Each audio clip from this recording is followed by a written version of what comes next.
de questions qui vont permettre de renseigner, toutes les personnes présentes aujourd'hui dans cette conférence. Donc, à toi. Exactement. Donc, comme Romain l'a bien fait, hein, il a bien résumé. René Tati, j'ai été ingénieur en maîtrise de risque, qu'on appelle la sûreté de fonctionnement, pendant 13 ans et chef de projet dans l'automobile. Et depuis une année, je suis expert en intelligence émotionnelle, sachant que j'ai toujours fait de l'accompagnement, hein, pendant que j'étais ingénieur et chef de projet dans l'automobile pendant plus de 10 ans. Donc, c'est pas une nouveauté pour moi. J'ai toujours jonglé entre les deux, comme Gilbert l'a bien dit, le côté l'intellect et le côté émotionnel. Ok, super, super René. Alors maintenant, on va rentrer dans le vif du sujet. Est-ce que tu pourrais nous donner la définition, toujours dans ce monde de l'ingénierie, la définition de l'intelligence émotionnelle et ce que peut amener l'intelligence émotionnelle dans votre domaine très particulier? Exactement. Ce que nous devons déjà comprendre, que l'intelligence émotionnelle, c'est un pont entre l'intellect et le monde des émotions, en fait. L'homme, c'est un être émotionnel, mais qui a une faculté rationnelle.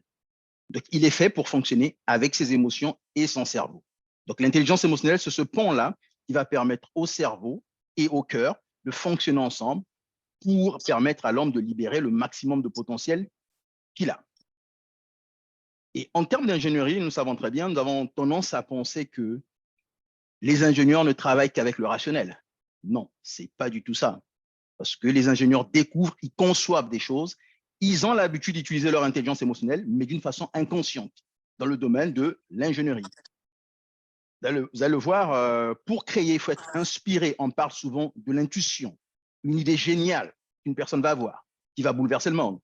Mais ça, c'est le domaine de l'intelligence émotionnelle, parce que lorsque vous développez votre intelligence émotionnelle, vous allez aussi développer non seulement les soft skills que nous connaissons très bien, qu'on en parle beaucoup, qui vous permettent d'avoir une bonne relation avec les autres, mais il y a aussi l'intuition, l'ingéniosité, la créativité qui va avec, et en plus la connaissance de soi.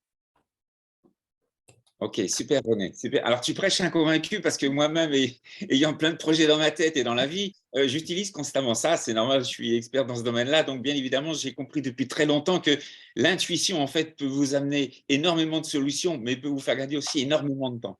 Donc maintenant, Exactement. ce qui serait intéressant, René, c'est que tu nous dises quels sont les trois piliers donc, dans le domaine de développer un projet et comment, en fait, tu peux intégrer l'intelligence émotionnelle dans ces trois piliers.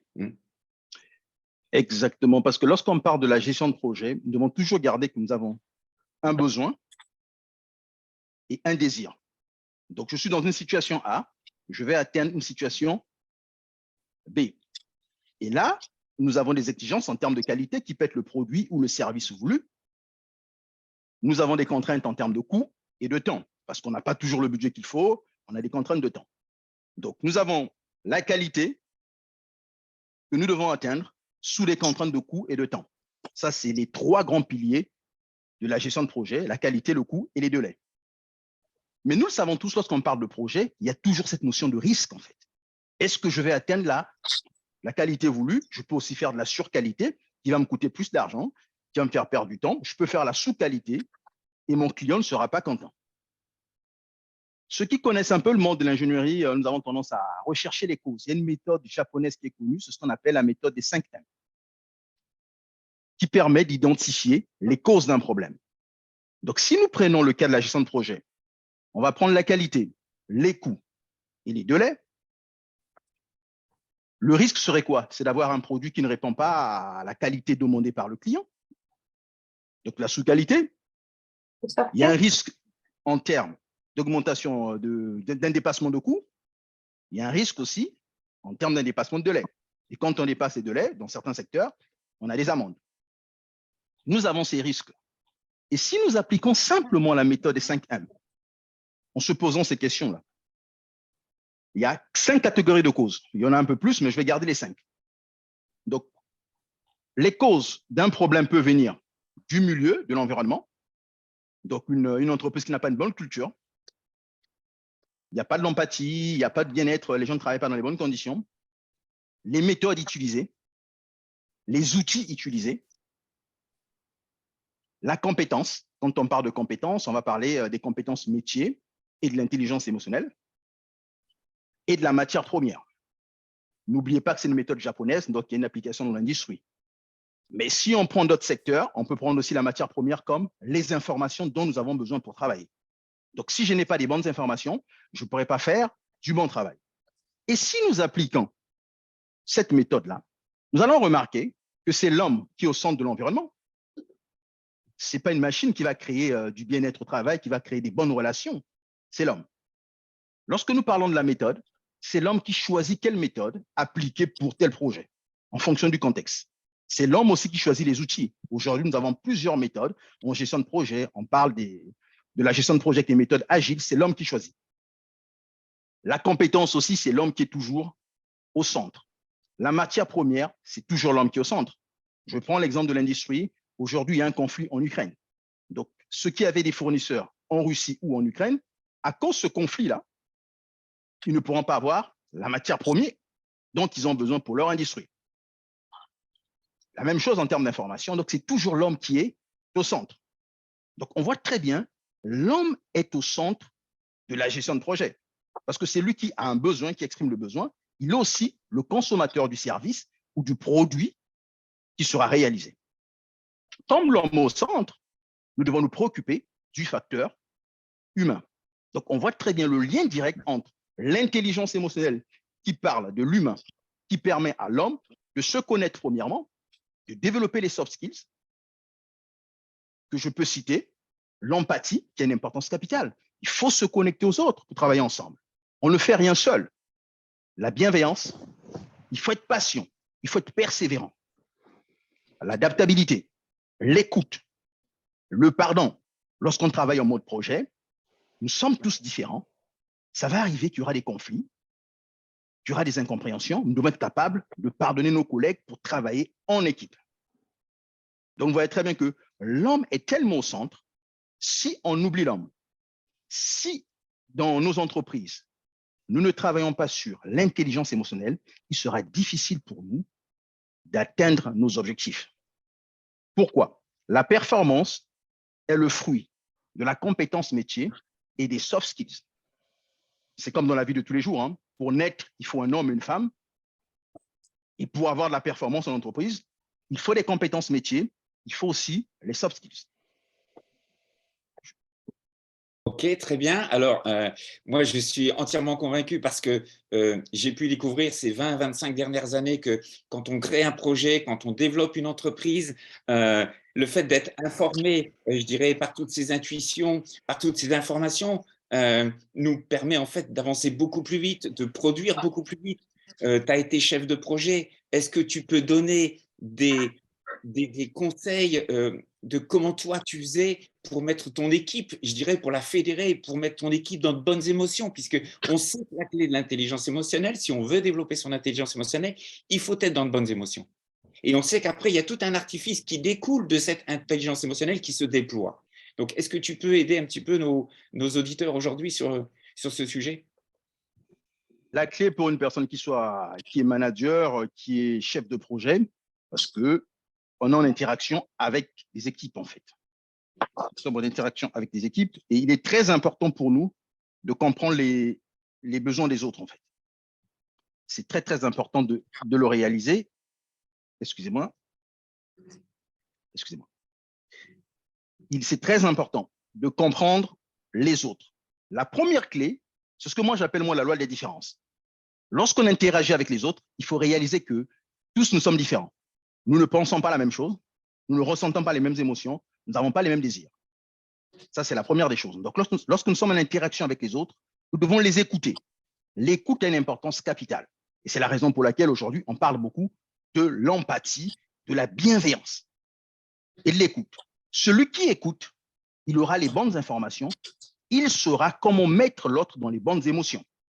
Et tant qu'on n'écoute pas, on ne sait pas ce que l'autre veut, ce que l'autre ressent. C'est très important, même lorsque nous communiquons. Nous savons très bien que pour réussir dans une entreprise, que ce soit dans la gestion de projet, la communication a une importance capitale. Mais pour bien communiquer, il faut se poser des bonnes questions. Est-ce que l'autre comprend ce que je dis? Est-ce qu'il ressent? Qu'est-ce qu'il ressent? Parce qu'on peut dire quelque chose et l'autre va ressentir une émotion négative. Et comme Gilbert le disait, ton collègue se met il n'est pas dans les bonnes émotions. Et on ne peut pas être productif si nous fonctionnons dans les mauvaises émotions, dans les émotions négatives. Et c'est très important. La clé, c'est l'empathie, la bienveillance, l'écoute. L'écoute. Il y a quelque chose qu'on oublie souvent, c'est le pardon. C'est le pardon parce qu'il y a la vie privée et il y a la vie professionnelle. Vous aurez des collègues qui vont arriver au boulot le matin, il a eu des problèmes, peut-être le soir, il est allé dans les urgences avec son fils, il n'est pas bien. Il faut savoir le comprendre, en fait. Et c'est là où notre intuition va beaucoup nous aider. Parce que l'intuition nous permet d'avoir des informations sans qu'on puisse nous le communiquer directement. Et c'est là que l'intelligence émotionnelle est une clé pour un manager, pour un chef de projet.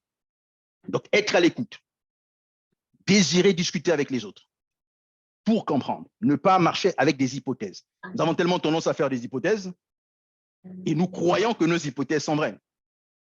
Non, on a tous des biais cognitifs et accepter aussi qu'on peut se tromper sur nos hypothèses. Gilbert. Ok, super, super René. Pour appuyer sur je dirais dans ton sens, moi je vais vous donner un exemple que j'ai eu lorsque j'avais mon entreprise d'ébénisterie d'agencement d'appartements parisiens.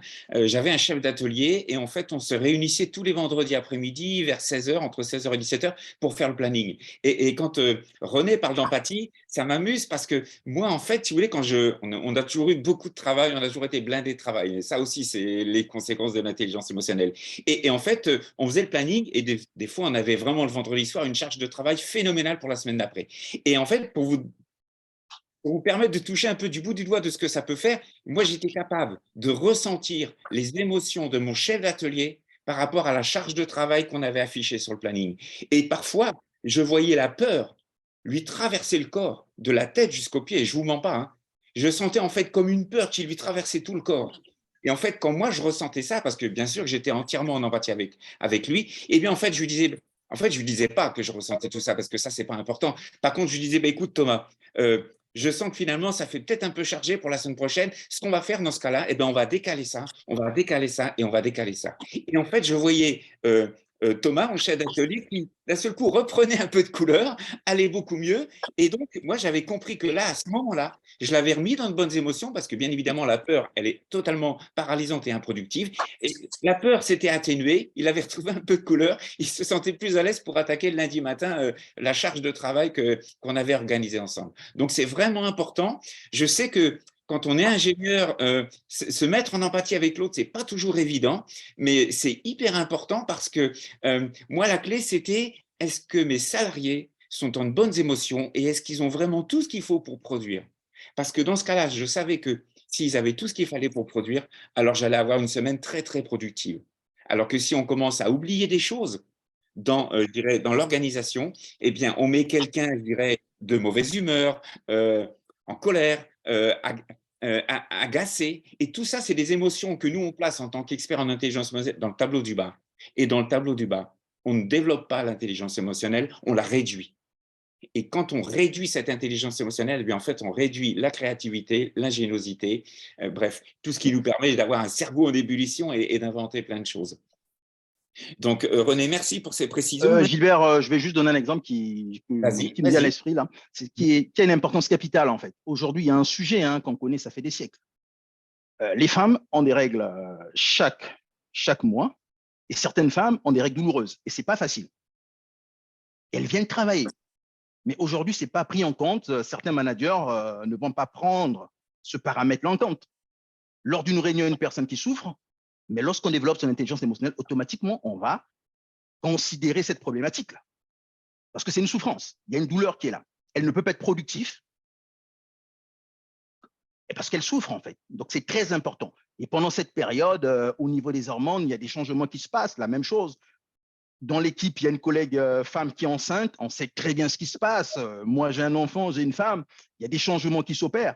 Mais en tant que manager, chef de projet, aujourd'hui, il faut tenir compte de ça. Mais l'intelligence émotionnelle, ceux qui développent l'intelligence émotionnelle, ils sont capables de gérer ce genre de problématique parce qu'ils sont de l'empathie et la bienveillance.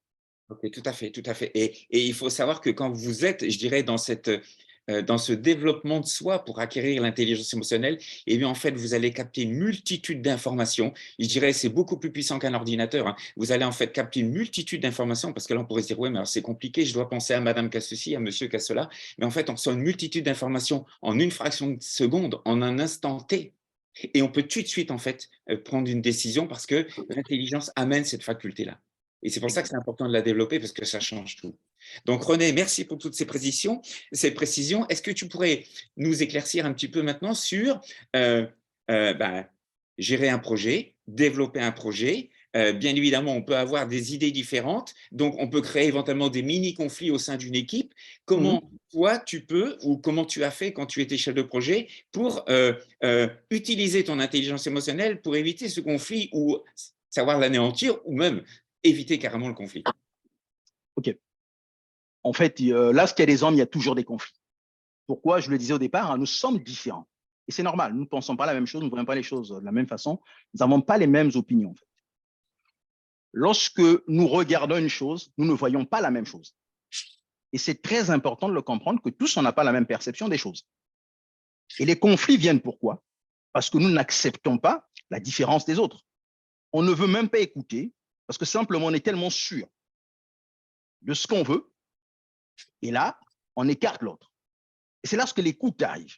La clé pour régler les conflits, il faut écouter les autres. Il faut poser des questions pour comprendre exactement ce que l'autre veut nous communiquer.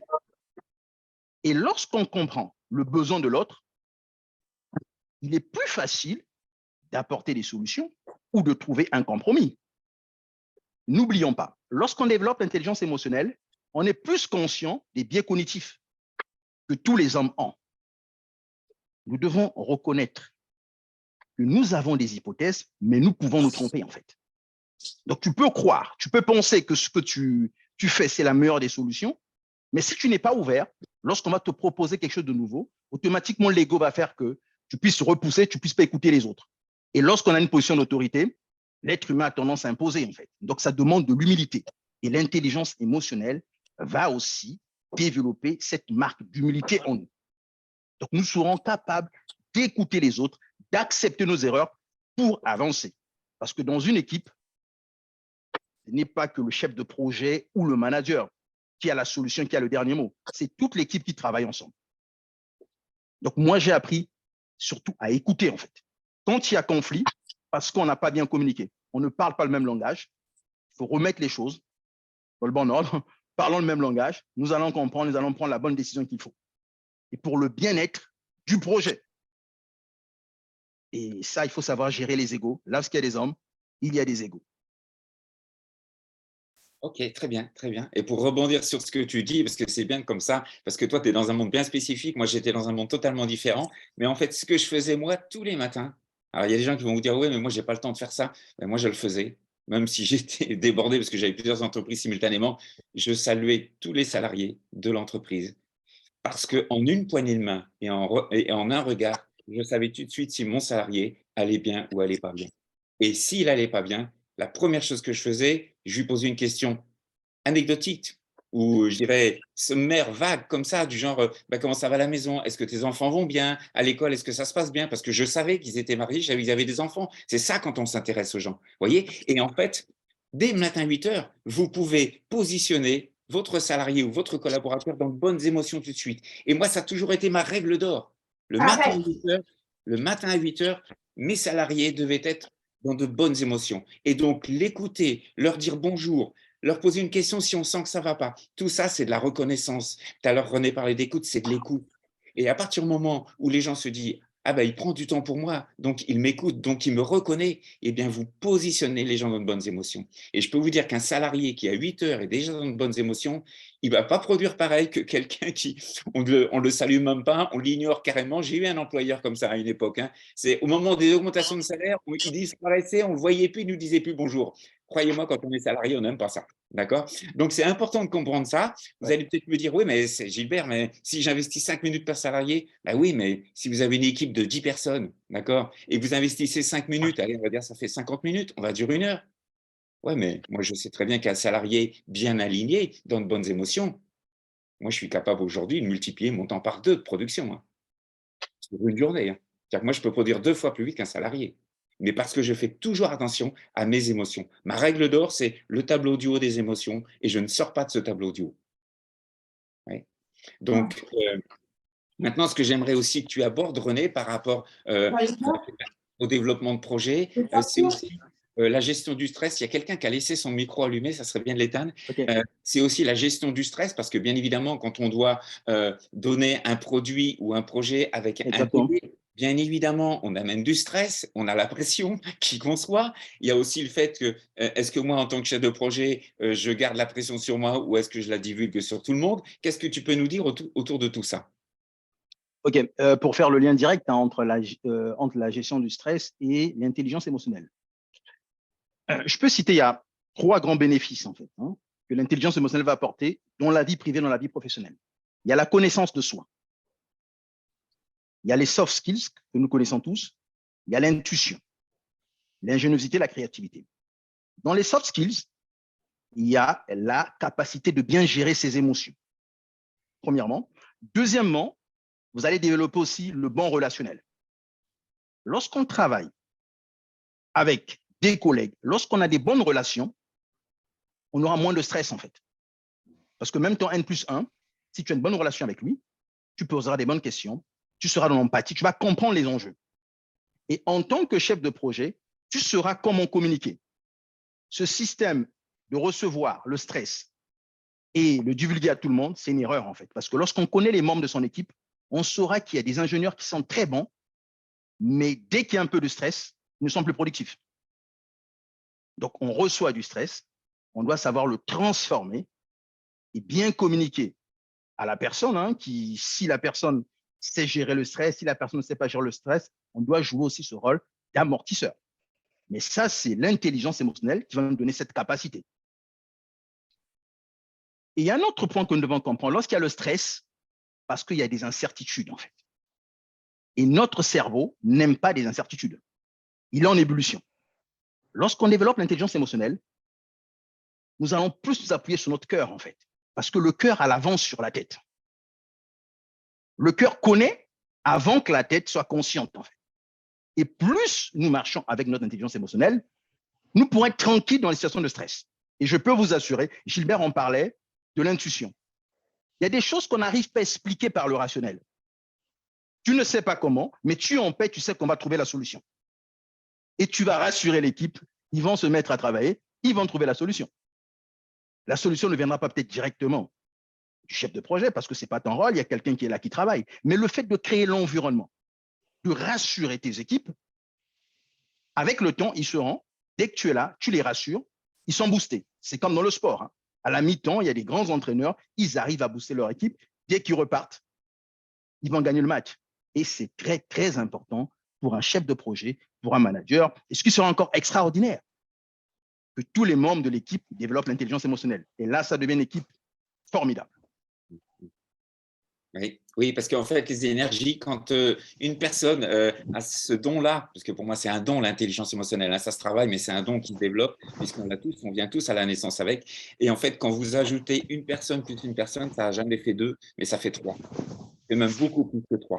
Donc, ça veut dire que dans une équipe, si vous voulez vraiment fédérer une équipe, que déjà le chef de projet, le manager, est là vraiment habité de cette intelligence émotionnelle, de ces soft skills, de cette empathie, de cette écoute, je dirais, mais la vraie écoute. Hein, j'écoute pas parce que Gilbert m'a dit qu'il fallait écouter ou René maintenant. J'écoute parce que j'ai besoin d'entendre telle ou telle personne. Et bien en fait, quand vous êtes capable de développer tout ça, vous créez une fédération, une alchimie au sein de l'équipe. Et ça, en fait, ça produit énormément. Ça produit énormément. Et bien évidemment, tout le monde s'y retrouve parce que si vous finissez le soir à 17h au lieu de finir à 18h parce que vous avez la pression, parce que ça n'a pas tourné comme vous voulez, franchement, ce n'est pas jouissif, ce n'est pas une journée jouissive. Et moi, je travaillais dans ces cas-là, ça ne m'intéressait pas du tout. Moi, je sais que j'avais beaucoup de pression parce que nous, c'était en fait nos clients qui emménageaient à telle date, donc on n'avait pas le choix de finir le chantier à telle date, mais j'ai jamais mis la pression sur mes salariés. Je leur disais juste, par contre, ça serait bien si on pouvait finir à telle date parce qu'ils déménagent. Vous voyez, il y a une façon de tourner les phrases. Mais j'aurais pu leur dire, de toute façon, vous n'avez pas le choix, hein, vous bossez jusqu'à ce qu'on ait fini. Non, ça, c'est nul. Vous voyez. Mais j'ai essayé d'amener ça en rondeur, avec beaucoup d'empathie, et de façon à ce que les gens se disent, bah oui, ok, je comprends, imaginez, si ça serait moi à sa place, j'aimerais vraiment que mon appartement, je puisse y habiter. Donc, vous voyez, en fait, il y a toute une façon de tourner les choses pour que ça se passe bien.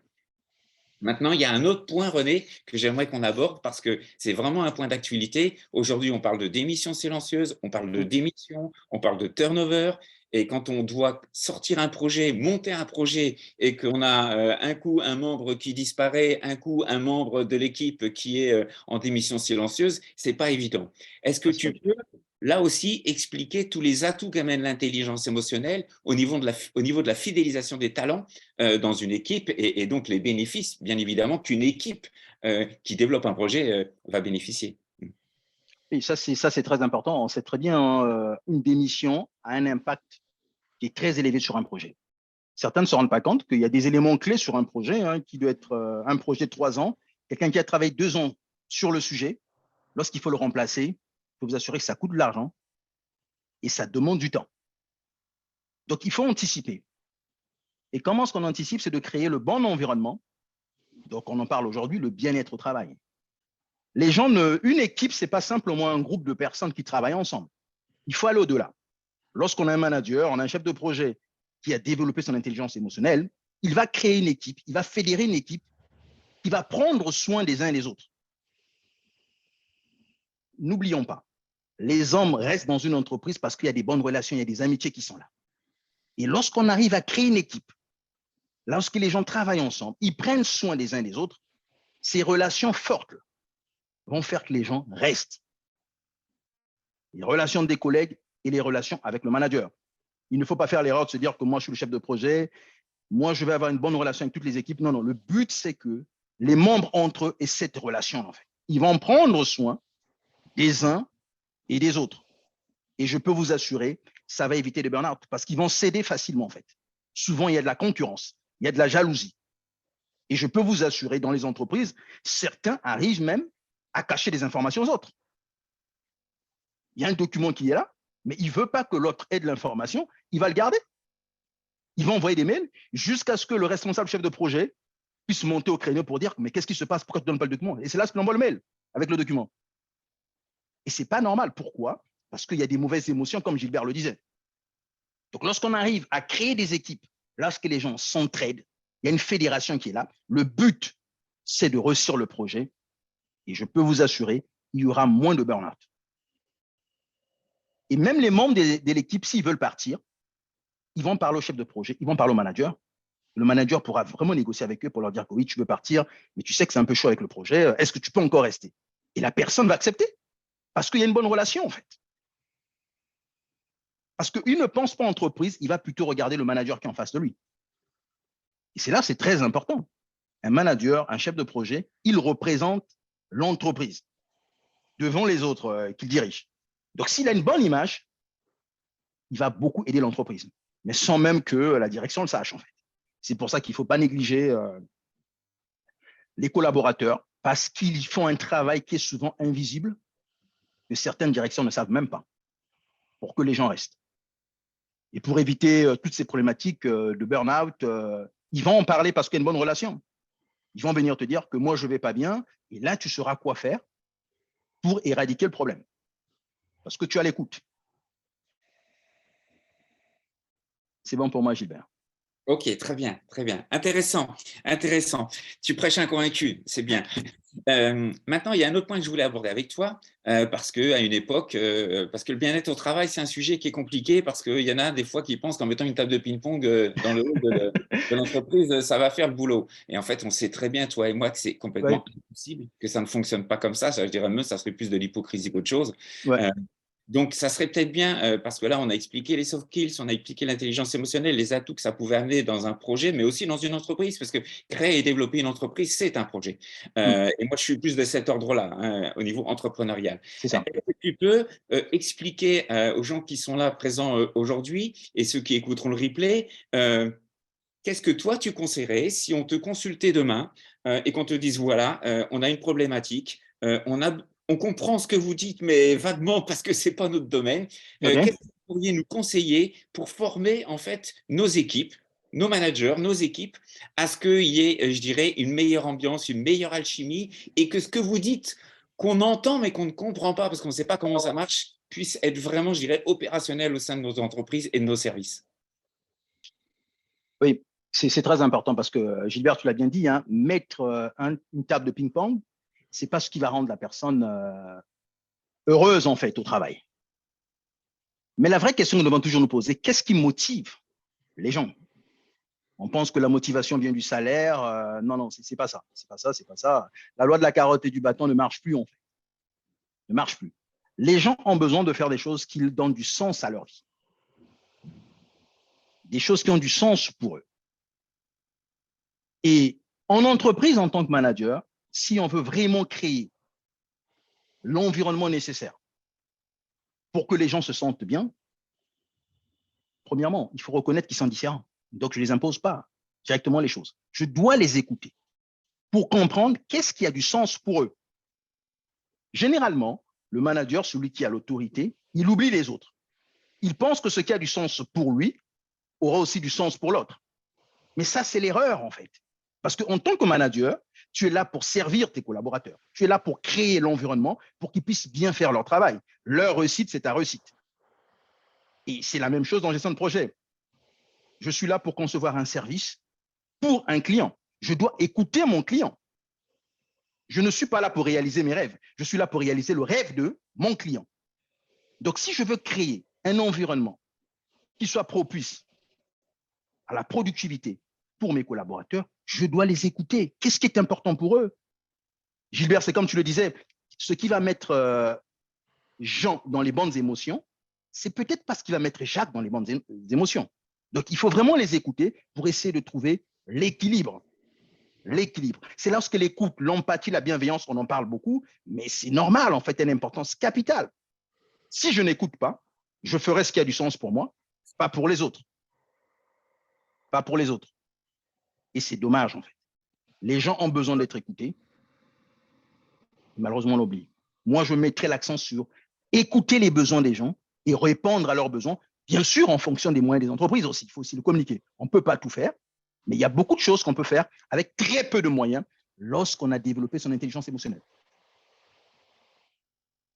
Tout à fait, tout à fait. C'est ce que je disais d'ailleurs, hein, quand je disais de parler 5 minutes chaque matin avec ses collaborateurs, ça Exact. coûte pas grand-chose. Hein. Une heure de travail, allez, on va dire c'est 50, 60 euros de l'heure, hors taxe, d'accord? C'est pas très, très cher par rapport à ce que peut coûter euh, une Une demi-heure démission. au lieu d'une journée, un collaborateur qui se met en démission silencieuse, voire pire, qui carrément donne sa démission. Bref, il y a des coûts qui sont beaucoup plus puissants et comment ça s'appelle et impactant, chercher le mot, que de fois passer 5 minutes à discuter avec quelqu'un. Moi, vous savez, moi j'habite dans le Perche hein, et nous, on aménageait on agençait des appartements parisiens et moi, régulièrement, soit je déjeunais avec un de mes collaborateurs, soit comme il n'y avait pas assez de place, je dirais, dans les véhicules, je prenais de temps en temps dans ma voiture un de mes collaborateurs. Et je faisais 2 heures de route avec lui. Parce que je savais qu'en 2 heures, j'ai été capable en fait de retenir plein d'informations. Et bien évidemment que le sens, il est important. Moi aujourd'hui, pourquoi je fais tout ça? Vous voyez, développer un réseau d'experts, c'est aussi un projet. Il y a 4 ans, quand j'ai commencé à mettre ça en place, attends, les gens ils me regardent en disant, tu as marché sur la tête, mon petit Gilbert. Vous voyez, bon, aujourd'hui, on commence plus à le dire. Hein. Ça s'est beaucoup calmé, tout ça. D'accord? Mais pourquoi? Parce que j'avais un sens fort. Je savais. Et puis en plus, j'avais cette intuition-là. Je sais au plus profond de moi, il y a des femmes aujourd'hui qui sont là. Vous savez ce que c'est que l'intuition féminine? On ne sait pas d'où ça vient, mais on sait qu'il faut le faire. C'est comme ça. Eh ben, moi, je suis comme ça. J'ai cette part féminine, sûrement, je ne sais pas, ou parce que j'ai développé beaucoup trop mon intelligence émotionnelle, mais bref, je sais. Le jour du confinement est arrivé, et en fait, j'ai ressenti qu'il fallait que je développe ce réseau d'experts parce qu'on va en avoir besoin. Et quand je vois derrière toutes les problématiques à cause des crises sanitaires qui se sont cumulées, je dirais les cas de burn-out qui se sont envolés, ben bien évidemment que mon projet, il était là et qu'il était conscient, mais parce que j'étais à l'écoute de tout ça. Vous voyez? Et aujourd'hui, pourquoi je suis aussi blindé que ça? Quand je dis blindé, ce n'est pas financièrement blindé, je dirais dans ma capacité à emmener des gens, mais c'est parce que le sens, il est puissant. Mm. Et René l'a expliqué tout à l'heure, le sens, il est puissant. Moi, chacun de mes salariés, je savais ce qui les motivait. Il y en a certains, c'était de passer un peu plus de temps avec leurs enfants, donc on aménageait les horaires. D'autres, c'était autre chose. D'autres, ils voulaient venir bricoler un petit peu parce qu'ils retapaient leur maison. Ils voulaient... je m'adaptais à tout ça. Et comme je m'adaptais à chacun d'entre eux, bien sûr dans une certaine raisonnabilité, hein, mais je m'adaptais à certains d'entre eux, et bien en fait, ils étaient tous bien, tous heureux. Et d'ailleurs, vous voyez, quand un jour on a eu un gros chantier à rue Saint-Honoré, un grand magasin rue Saint-Honoré, on dormait à peu près 4 à 5 heures par nuit. Et en fait, tous mes salariés m'ont dit, vous savez, monsieur Toulier, on fait ça parce que c'est vous. Parce que ça serait n'importe quel employeur autre, on ne le ferait pas. Parce qu'on nous, on terminait la journée, il était 11 h minuit quand ils sortaient de l'atelier. À 5 heures, ils étaient revenus, hein. Donc, vous voyez, ça faisait des petites nuits et ça a duré entre 15 jours à 3 semaines. Et je les en remercie encore d'avoir fait tout ça. Voyez. Donc, vous, en fait, vous savez que vous pouvez démultiplier la puissance de vos équipes à partir du moment où vous êtes dans l'écoute, vous êtes dans la reconnaissance, que vous faites toujours ce qu'il y a de mieux pour eux. Mm. Oui. Moi, j'ai un de mes collaborateurs, il avait souvent, mince, comment on appelle ça quand on a mal au ventre et, ah mince, comment ça s'appelle? Et qu'on va souvent aux toilettes, il y a un nom pour ça, il y a une maladie, j'ai perdu. Quelqu'un peut m'aider? Non, René, non, ça ne vient pas. Bon, bref, il avait souvent ces problèmes-là chroniques. Eh bien, je ne lui ai jamais reproché une seule fois quand il m'appelait le matin en disant, écoute, Gilbert, je ne peux pas venir. Il n'y a jamais eu un reproche. Il n'y a eu jamais la moindre insinuation, même si on avait un chantier urgent, de quoi que ce soit. Et ça, en fait, les gens, après, ils se sentent redevables. Je ne le faisais pas pour ça, mais ils se sentent redevables. Et en fait, ils se disent, mais enfin, quelqu'un qui nous comprend et qui nous écoute. C'est ça.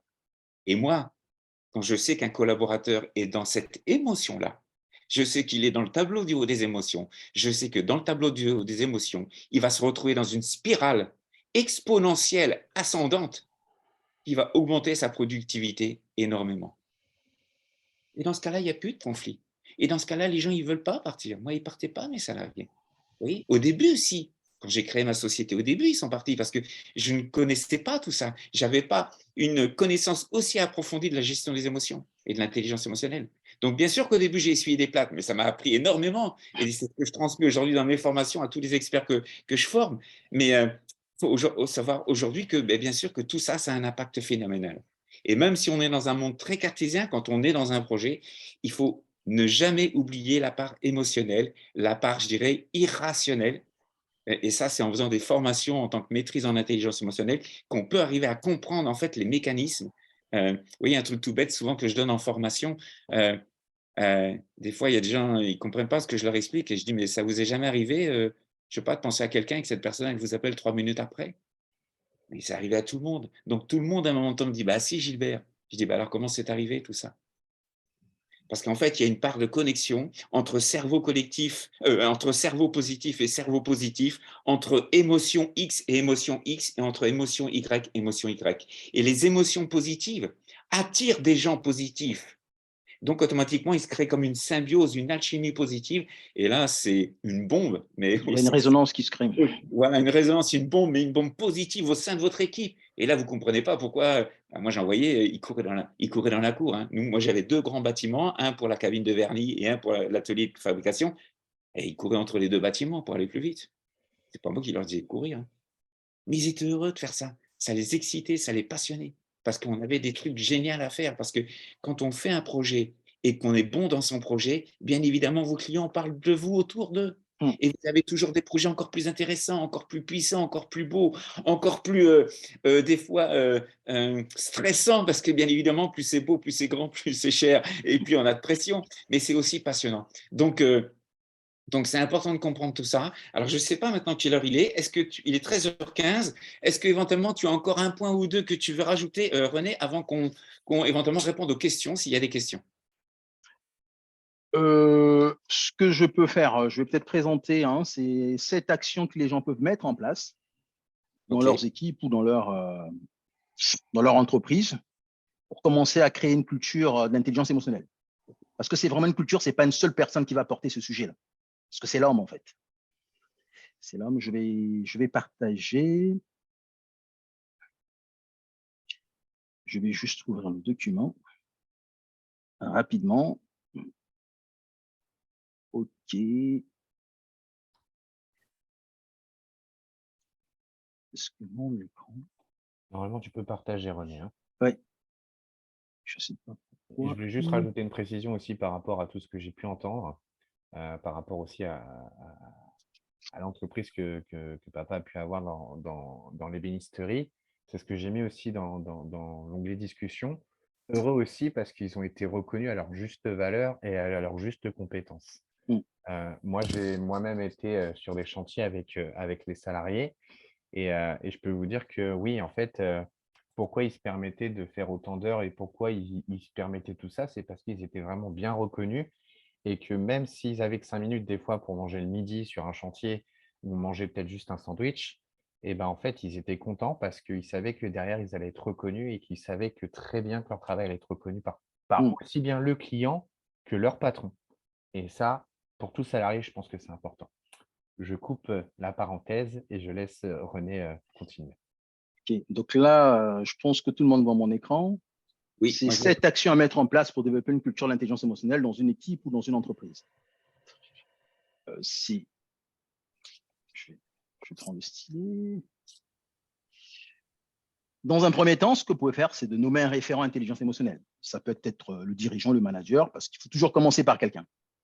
Il faut nommer un référent. Pour être efficace, il faut faire un audit des problèmes liés à l'humain dans l'entreprise. Après l'audit, il faut commencer à former sur la maîtrise de l'intelligence émotionnelle à tous les niveaux, parce que ce n'est pas une histoire de manager, c'est toute l'entreprise. Aujourd'hui, nous devons penser à l'intelligence émotionnelle comme à la qualité. Ce que les Japonais ont pu faire, la qualité, c'est ce qui va se faire dans le monde avec l'intelligence émotionnelle dans les années qui viennent, en fait. Parce qu'il y a ce besoin qui est là. On commence à former. Comme on a identifié les problèmes, on a fait la formation. Et là, qu'est-ce qu'on va faire? Dans les cercles qu'on vient de former, on va commencer à identifier les problèmes qui ont un fort impact sur les coûts, sur le service, sur le produit, sur les délais de livraison. Et là, dans ces cercles, les gens vont commencer à travailler sur ces problématiques. Comme on a fait pour la qualité dans l'automobile avec Toyota. Donc, le 5e point, c'est ce que je viens de dire. On commence à traiter les problèmes identifiés dans les cercles de discussion sur l'intelligence émotionnelle en mettant en place un peu d'ECA. Donc, je vais planifier des actions, je vais le faire, je vais le vérifier. Si je n'atteins pas l'objectif, et je reprends jusqu'à ce que j'atteigne l'objectif, c'est l'amélioration continue. Quand vous pensez à la qualité, après cette réunion, pensez à l'intelligence émotionnelle. C'est la même chose, le même esprit. Et il faut communiquer sur les résultats. C'est très important parce que ça motive en fait. Ils vont voir que les choses avancent, ils vont voir qu'il y a de l'amélioration. Et le 7e point, c'est de communiquer sur les bienfaits de l'intelligence émotionnelle dans la vie privée et dans la vie professionnelle. Il y a une importance capitale. Que ça soit dans les… Il y a des endroits que les gens vont utiliser. Si on mettait des messages, ils auront le temps de réfléchir là-dessus. Je prends l'exemple des toilettes, dans la cafette, lorsque les gens prennent du café. On doit faire ces rappels-là. Il faut les changer tout le temps. N'oublions pas que l'homme, lorsqu'il absorbe une information, ça finit par créer de l'ancrage en lui. Donc, il faut répéter, communiquer là-dessus. Et je peux vous assurer, dès que les employés commencent à comprendre que l'intelligence émotionnelle, ce n'est pas simplement au boulot, c'est aussi dans leur vie privée, il y aura des répercussions qu'on ne s'attendait pas. Il y a des employés qui vont découvrir l'intelligence émotionnelle dans la vie professionnelle et ça va les aider à éviter un divorce. Ça va les aider à régler beaucoup de problèmes dans leur vie privée. Et là, je peux vous assurer, ils vont se mettre à travailler sur ces points. Bon, je pense que c'est bon pour moi. Merci vraiment pour votre écoute. Nous allons passer à la phase questions-réponses, s'il y a des questions. Alors, Romain, tu vas peut-être reprendre la main et nous dire si éventuellement il y a des questions. Il n'y a pas eu de questions en direct sur le chat. Les gens ont très bien écouté. Non, par contre, j'invite voilà, toute personne qui a une question, n'hésitez pas à interagir avec nous. Alors, je vois que Florence a levé la main. Hop, et ben allez-y, Florence, vous pouvez poser votre question en direct. Alors, je ne sais pas, c'est bon, vous avez le son? Oui, merci, merci, vraiment très intéressante comme atelier de ce midi. Moi, j'ai 54 ans et il y a 2 ans, on m'a décelé un haut potentiel émotionnel. OK. Et j'avais une façon de fonctionner qui était vraiment différente des autres, mais je pensais que tout le monde pensait comme moi. Je supposais que tout le monde réfléchissait comme moi. Et en fait, dans ma vie privée, je m'en suis beaucoup servi, mais au quotidien. Je vais bientôt fêter mes 35 ans de vie commune avec mon chéri, donc j'ai mis en place de façon privée. Et par contre, au travail, ce n'était pas du tout reconnu. C'est-à-dire que moi, j'avais une très grande adaptabilité, une grande écoute, Mais en face de moi, j'avais des managers qui n'étaient pas du tout dans cette dynamique-là. Vous n'avez pas parlé d'autonomie aussi. Et je pense que pour aussi développer l'intelligence émotionnelle, il faut laisser l'autonomie. C'est-à-dire que les gens, s'ils sont autonomes, ils seront plus créatifs et ils C'est laisseront ça. parler aussi leurs intuitions. Mhm. Ça, je trouve que c'est aussi quelque chose qui fait partie. Mais moi, je l'ai découvert sur le tard, mais je suis très contente parce que maintenant, je sais comment je fonctionne. Aujourd'hui, je mets mes services auprès des entreprises puisque je suis happiness manager, donc je m'occupe de tout ce qui est bien-être en entreprise, Mhm. qualité de vie, conditions de travail.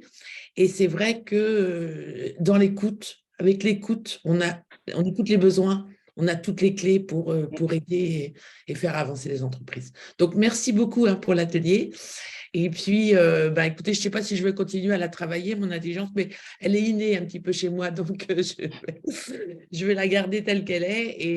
Et voilà, je vais mettre au profit des entreprises ce que j'ai mis au profit de ma famille. Voilà. Ah, mais c'est parfait, ça, c'est parfait. C'est intéressant, René, C'est intéressant. Florence, parce que vous dites c'est inné. Et en fait, il faut savoir que l'intelligence émotionnelle, on vient avec, on est avec. La seule chose qui se passe, c'est qu'on peut la perdre, je dirais, partiellement ou totalement, suivant en fait notre éducation, les choses que l'on vit en fait dans notre enfance, dans notre éducation. Par exemple, aujourd'hui, on voit des cellules psychologiques qui sont mises en place quand il y a un attentat ou des choses comme ça. Pourquoi? Parce qu'on sait que derrière un choc émotionnel, on peut perdre son intelligence émotionnelle. Et dans ce cas-là, on perd tous ces paramètres. Vous voyez? Et donc, il y a des fois, les gens disent, oui, mais est-ce que je vais arriver à l'apprendre? Non, c'est pas l'apprendre, c'est la réapprendre, parce qu'on l'a tout. Et donc, en fait, nous, en tant qu'experts, notre métier, c'est d'aller réveiller tout ça. Vous voyez? Moi, souvent, je prends l'exemple d'accorder le piano. Ben oui, j'accorde un piano, telle note, tel accord, chez chaque personne. Et à un moment de temps, en fait, les gens redécouvrent leur intelligence émotionnelle, la mettent à profit. Important, l'autonomie, parce que ça amène de la confiance en soi et tout ça. Et en fait, on redécouvre tout doucement que, bah oui, j'ai des intuitions, bah oui, c'est marrant, la vie, elle m'envoie des messages, bah oui, et il se passe plein de choses. Et ça, c'est important à comprendre parce que, bien sûr que ça a des atouts dans tous les domaines, bien sûr dans la vie perso, Florence, mais dans la vie pro, bien évidemment. Le plus dur aujourd'hui, et c'est ce qu'on rencontre comme difficulté, c'est que des gens comme nous qui avons cette intelligence-là, face à des managers qui n'ont pas cette intelligence-là, c'est très compliqué. Et c'est pour ça que toute cette nouvelle génération qu'on appelle X, Y, Z, là, c'est un peu compliqué parce que comme ils ont été beaucoup mieux éduqués que nous à notre génération, parce qu'il y a moins de soucis aujourd'hui dans l'éducation qu'il y en a eu à une époque. Moi, j'ai coaché et accompagné beaucoup de gens qui ont vécu l'inceste et choses comme ça. C'est très difficile derrière pour retrouver son intelligence émotionnelle. Et bien, en fait, comme notre éducation aujourd'hui parentale est meilleure, on perd moins l'intelligence émotionnelle. Et c'est pour ça qu'on a de plus en plus de profils atypiques, profils zèbres, de gens surdoués, des HPE, HPI. Moi, j'ai ma compagne, elle a un fils HPI, elle a une fille sûrement HPE ou pas loin. Vous voyez, mais on s'adapte avec tout ça. Vous voyez, et c'est important à comprendre. Et c'est pour ça qu'aujourd'hui, aujourd'hui, ça va être obligatoire pour quelqu'un qui veut perdurer dans le temps de se former en intelligence émotionnelle parce qu'il va falloir savoir gérer toutes ces nouvelles générations. Il y a tous les anciens comme nous, Florence, vous avez 54, moi j'en ai 57, René en a quelques paires aussi. 41. Voilà, c'est le genou aujourd'hui. Et comment je vais dire, alors Romain, n'en parlons pas, il est encore plus jeune. Mais aujourd'hui, il y a de plus en plus de gens qui découvrent qu'ils ont ces compétences-là, ces capacités-là. Hier, avec Romain, on a fait un tête-à-tête avec une personne qui veut nous rejoindre en tant qu'experte. Elle a 45 ans, mais elle a raté ses 20 premières années parce qu'elle était complètement perturbée. Elle se voyait comme une extraterrestre par rapport à tout ça. Vous voyez, c'est compliqué, mais quand on sait driver ces gens-là, guider ces gens-là et les faire collaborer dans un projet, ça a une puissance phénoménale. Parce que l'intelligence émotionnelle, je vous le dis tout à l'heure, moi je produisais 2 fois plus vite que n'importe qui et je ne vous mens pas. Et je pourrais même faire mieux que ça tellement je suis guidé. Vous voyez, mais ça s'apprend, ça se travaille, ça se met en pratique, mais c'est bénéfique pour tout le monde. C'est bénéfique pour le salarié, pour le manager, pour le dirigeant, pour tout le monde et pour le client aussi, parce que bien évidemment, il a ce qu'il veut quand il veut, donc c'est beaucoup plus facile. Donc merci Florence pour votre témoignage. Je ne sais pas si quelqu'un d'autre a une question ou veut interagir. Je ne sais pas quelle heure il est 25. On a encore 5 minutes. On Allez, a encore 5 minutes. encore une question. Et puis après, on arrêtera parce que j'aime bien aussi d'être dans le timing. Donc, Oui, Romain, tu as une question dans le chat ou pas? Alors, il y avait une personne, mais je n'ai pas son nom et prénom. Alors, le 33 685, où est-ce qu'il précisait que la confiance et l'autonomie sont également très importants à mettre en avant. C'est ce à quoi on vient de répondre. Et là, après, je n'ai pas eu d'autres questions pour le moment. Donc, si quelqu'un veut… Juste Romain, pour ajouter quelque chose. Vas-y, René. En termes de confiance, et souvent on oublie, on en parle beaucoup, le manque de confiance en soi, n'est que la conséquence d'autres problèmes, en fait. L'intelligence émotionnelle va emmener la connaissance de soi. Donc, il y a beaucoup de problèmes qui seront réglés, comme Gilbert le disait. Il y a des blessures intérieures qui sont là, qui vont donner quelles conséquences? Le manque de confiance. Une personne qui souffre de rejet, c'est normal que tu n'aies pas de confiance en toi, parce que tu as l'impression d'être rejeté partout. Donc, lorsque ce travail est fait, la confiance, c'est la conséquence. L'intelligence émotionnelle va produire la confiance, de l'autonomie. Mais pourquoi? Parce que je me connais, en fait. Et quand on ne se connaît pas, on ne sait pas qui on est. On t'appelle à gauche, tu vas à gauche. On t'appelle à droite, tu vas à droite. Tu veux plaire à tout le monde. Tu veux devenir tout le monde, en fait. Et c'est là qu'il y a aussi le problème. Et même notre système éducatif aujourd'hui n'aide pas. Parce qu'on a tendance à mettre les enfants dans les cases. L'enfant qui est différent, on le met de côté. Les HPI, les HPE ont des problèmes dans notre système éducatif parce que ce n'est pas adapté. Même le prof, moi j'ai une amie, son fils est HPE, il pose tellement de questions, la maîtresse est fatiguée. À la fin de la journée, l'enfant est frustré. Heureusement que la mère a compris, elle doit faire le travail à la maison. Elle enseigne son enfant, non, non, non, ton profil est différent, il faut juste l'accepter. Comme toi, tu es différent, tu viendras poser des questions à maman. Et les parents aussi doivent se former dans l'éducation des enfants parce qu'il y a beaucoup d'enfants HPE, HPI qui ont des problèmes déjà à la maison parce que les parents ne comprennent pas. Et c'est dommage.